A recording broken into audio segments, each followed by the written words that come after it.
अस्सलाम वालेकुम प्यारे बच्चों। क्लास 7 सब्जेक्ट कश्मीरी तो पेज नंबर 33 लेसन लद्दाख पे चिट आज सवाल जवाब कर।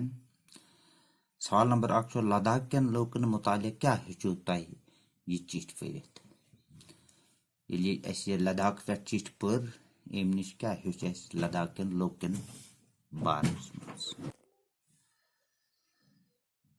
यह चिट पढ़ित हेच लद्दाख कन लोकन मुतालिक जे यम लूक कद ोट अम्बर चूट ही गोल बुत करित यानी यह चिट पढ़ित हेच कि अतिक लोग लद्दाख लोग गोल बुत करित कद ोट चूट ही इत चूट अमी आय बुत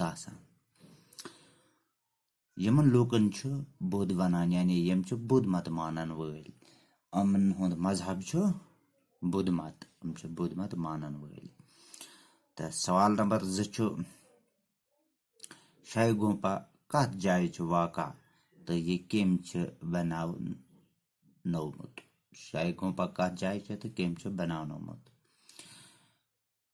जवाब शाही गुंपा लेह पे 6 किलोमीटर दूर अकिस बालस पे लेह पे शाही गुंपा 6 किलोमीटर दूर अकिस बालस यानी पहाड़स पे। यह लद्दाख मशहूर बादशाह लद्दाख मशहूर बादशाह दिलरन नाम गियालन बनावनोमुत।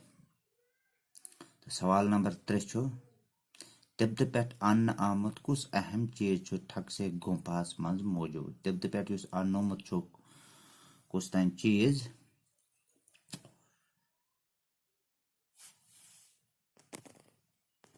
सु कुस अहम चीज तिब्बत पे अन्न आमुत अख लायु बन्योमुत ज्यूठ थंब ठकसे गुंपास मज अथ थंबस माहतमा गौतम बुद्ध सन्स तालीम खनित।